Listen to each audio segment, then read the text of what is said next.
द्वितीय अध्याय देवताओं के तेज से देवी का प्रादुर्भाव और महिषासुर की सेना का वध। ओम मध्यम चरित्र के विष्णु ऋषि, महालक्ष्मी देवता, उष्णिक छंद, शाकंभरी देवी, दुर्गा बीज, वायु तत्व और यजुर्वेद स्वरूप है। श्री महालक्ष्मी की प्रसन्नता के लिए मध्यम चरित्र के पाठ में इसका विनियोग है।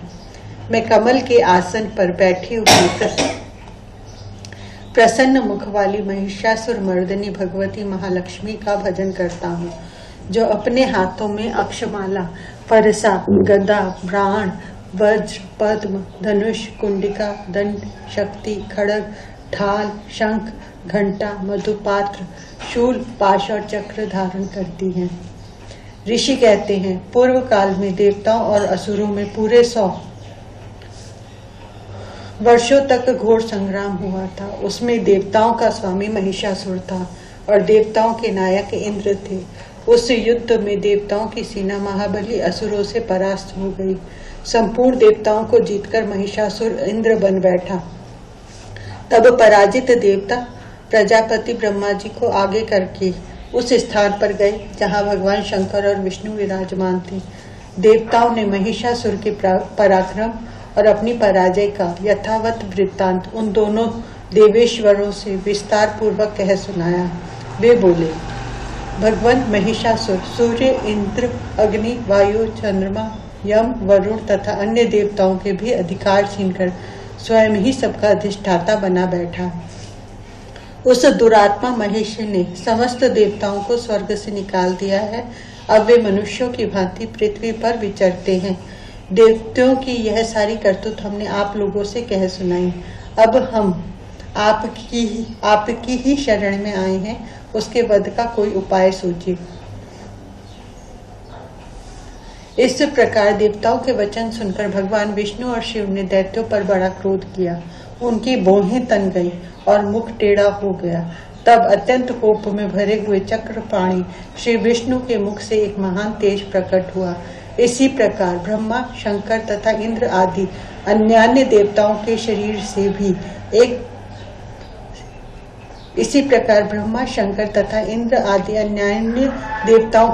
से भी बड़ा भारी तेज निकला। वह सब मिलकर एक हो गया। महान तेज का वह पुंज जाज्वल्यमान पर्वत सा जान पड़ा। देवताओं ने देखा, वहां उसकी ज्वालाएं संपूर्ण दिशाओं में व्याप्त हो रही थी। संपूर्ण देवताओं के शरीर से प्रकट हुए उस तेज की कहीं तुलना नहीं थी। एकत्रित होने पर वह एक नारी के रूप में परिणत हो गया और अपने प्रकाश से तीनों लोकों में व्याप्त जान पड़ा। भगवान शंकर का जो तेज था, उससे उस देवी का मुख प्रकट हुआ। यमराज के तेज से उसके सिर में बाल निकल आए। श्री विष्णु भगवान के तेज से उसकी भुजाएं उत्पन्न हुई। चंद्रमा के तेज से दोनों स्तनों का और इंद्र के तेज से मध्य भाग कट्टी प्रदेश का प्रादुर्भाव हुआ। वरुण के तेज से जंघा और पिंडली तथा पृथ्वी के तेज से नितंब भाग प्रकट हुआ। ब्रह्मा के तेज से दोनों चरण और सूर्य के तेज से उसकी अंगुलियां हुई। वसुओं के तेज से हाथों की अंगुलियां और कुबेर के तेज से नासिका प्रकट हुई। उस देवी के दांत प्रजापति के तेज से और तीनों नेत्र अग्नि के तेज से प्रकट हुए थे। उसकी भौहें संध्या के और कान वायु के तेज से उत्पन्न हुए थे। इस प्रकार अन्य देवताओं के तेज से भी उस कल्याणमयी देवी का आविर्भाव हुआ। तदंतर समस्त देवताओं के तेजः पुंज से प्रकट हुई देवी को देखकर महिषासुर के सताए हुए देवता बहुत प्रसन्न हुए। पिनाकधारी भगवान शंकर ने अपने शूल से एक शूल निकालकर उन्हें दिया। फिर भगवान विष्णु ने भी अपने चक्र से चक्र उत्पन्न करके भगवती को अर्पण किया। वरुण ने भी शंख भेंट किया। अग्नि ने उन्हें शक्ति दी और वायु ने धनुष तथा बाण से भरे हुए 2 तरकस प्रदान किए। सहस्र नेत्रों वाले देवराज इंद्र ने अपने वज्र से वज्र उत्पन्न करके दिया और ऐरावत हाथी से उतारकर एक घंटा भी प्रदान किया। यमराज ने काल दंड से दंड, वरुण ने पाश, प्रजापति ने स्फटिकाक्ष की माला तथा ब्रह्मा जी ने कमंडलू भेंट किया। सूर्य ने देवी के समस्त रोमकूपों में अपने किरणों का तेज भर दिया। काल ने उन्हें चमकती हुई ढाल और तलवार दी।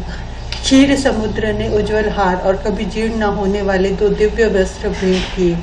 साथ ही उन्होंने दिव्य चूड़ामणि, 2 कुंडल, कड़े, उज्ज्वल अर्धचंद्र, सब बाहुओं के लिए केयूर, दोनों चरणों के लिए निर्मल निपुर, गले की सुंदर हंसली और सब अंगुलियों में रत्नों पहनने के लिए रत्नों की बनी अंगूठियां भी दी।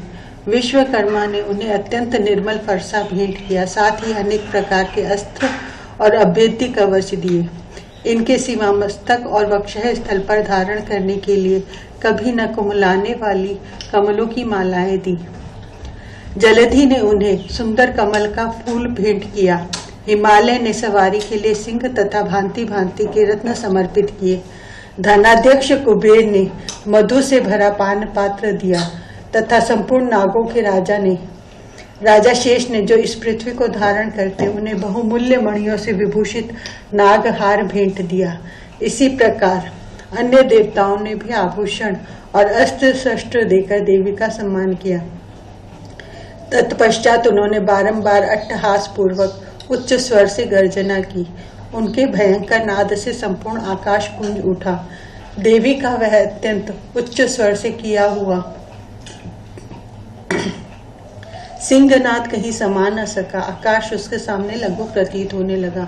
उससे बड़े जोर की प्रतिध्वनि हुई, जिससे संपूर्ण विश्व में हलचल मच गई और समुद्र कांप उठे, पृथ्वी डोलने लगी और समस्त पर्वत हिलने लगे।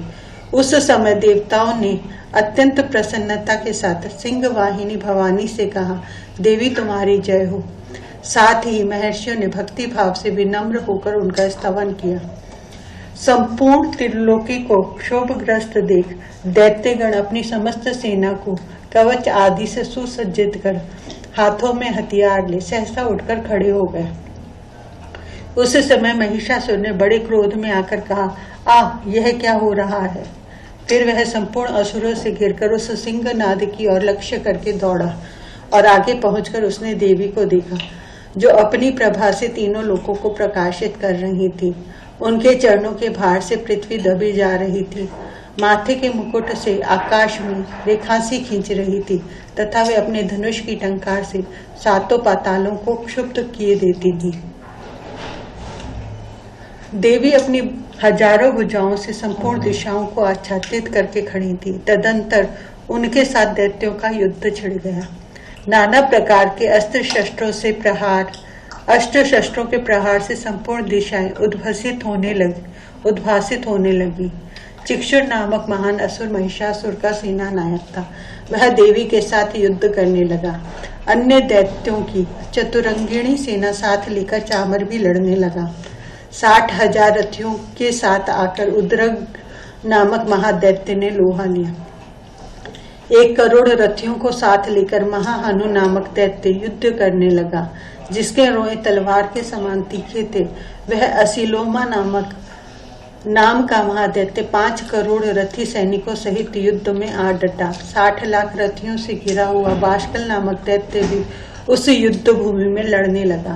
परिवारित नामक राक्षस हाथी सवार और घुड़सवारों के अनेकों दलों तथा 1 करोड़ रथियों की सेना लेकर युद्ध करने लगा। बिडाल नामक दैत्य 5 अरब रथियों से घिरकर लोहा लेने लगा। इनके अतिरिक्त और भी हजारों महादैत्य रथ, हाथी और घोड़ों की सेना साथ लेकर वहां देवी के साथ युद्ध करने लगे। स्वयं महिषासुर उस रणभूमि में कोटि कोटि सहस्र रथ, हाथी और घोड़ों की सेना से घिरा हुआ खड़ा था। वे दैत्य देवी के साथ तोमर, भिंदीपार, शक्ति, मूसल, खड़ग, परशु और पट्टिश आदि अस्त्र शस्त्रों का प्रहार करते हुए युद्ध कर रहे थे। कुछ दैत्यों ने उन पर शक्ति का प्रहार किया, कुछ लोगों ने पाश फेंके तथा कुछ दूसरे दैत्यों ने खड़ग प्रहार करके देवी को मार डालने का उद्योग किया। देवी ने भी क्रोध में भरकर खेल खेल में ही अपने अस्त्र शस्त्रों की वर्षा करके दैत्यों के वे समस्त अस्त्र शस्त्र काट डाले। उनके मुख पर परिश्रम या थकावट का रंच मात्र भी चिन्ह नहीं था। देवता और ऋषि उनकी स्तुति करते थे और वे भगवती परमेश्वरी दैत्यों के शरीरों पर अस्त्र शस्त्रों की वर्षा करती रही। देवी का वाहन सिंह भी क्रोध में भरकर गर्दन के बालों को हिलाता हुआ असुरों की सेना में इस प्रकार विचरने लगा, मानो वनों में दावानल फैल रहा हो। रणभूमि में दैत्यों के साथ युद्ध करती हुई अंबिका देवी ने जितने निश्वास छोड़े वे सभी तत्काल सैकड़ों हजारों गणों के रूप में प्रकट हो गए और परशु, बिंदीपाल, खड़ग तथा पट्टिश आदि अस्त्रों द्वारा असुरों का सामना करने लगे। देवी की शक्ति से बढ़े हुए वे गण असुरों का नाश करते हुए नगाड़ा और शंख आदि बाजे बजाने लगे। उस संग्राम महोत्सव में कितने ही गण मृदंग बजा रहे थे। तदंतर देवी ने त्रिशूल से, गदा से, शक्ति की वर्षा से और खड़ग आदि से सैकड़ों महादैत्यों का संहार कर डाला। कितनों को घंटे के भयंकर नाद से मूर्छित करके मार गिराया। बहुतेरे दैत्यों को पाश से बांधकर धरती पर घसीटा। कितने ही दैत्य उनकी तीखी तलवार की मार से दो दो टुकड़े हो गए। कितनी ही गदा की चोट से घायल हो धरती पर सो गए। कितने ही मूसल की मार से अत्यंत आहत होकर रक्त वमन करने लगे। कुछ दैत्य शूल से छाती फट जाने के कारण पृथ्वी पर ढेर हो गए। उस रण आंगन में बाण समूहों की वृष्टि से कितने ही असुरों की कमर टूट गई।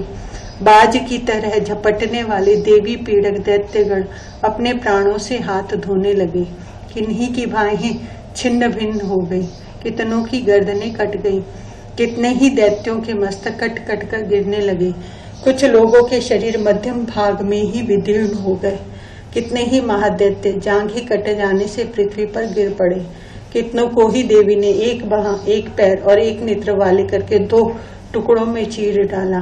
कितने ही दैत्य मस्तक कट जाने पर भी गिरकर फिर उठ जाते और केवल धड़ के ही रूप में अच्छे अच्छे हथियार हाथ में ले देवी के साथ युद्ध करने लगते थे।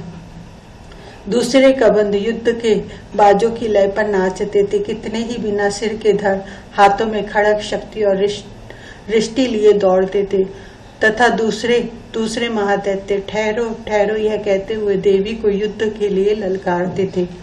जहाँ वह घोर संग्राम हुआ था वहाँ की धरती देवी के गिराए हुए रथ, हाथी, घोड़े और असुरों की लाशों से ऐसी पट गई थी कि वहाँ चलना फिरना असंभव हो गया था। दैत्यों की सेना में हाथी, घोड़े और असुरों के शरीरों से इतनी अधिक मात्रा में रक्तपात हुआ था कि थोड़ी ही देर में वहाँ खून की बड़ी बड़ी नदियां बहने लगी।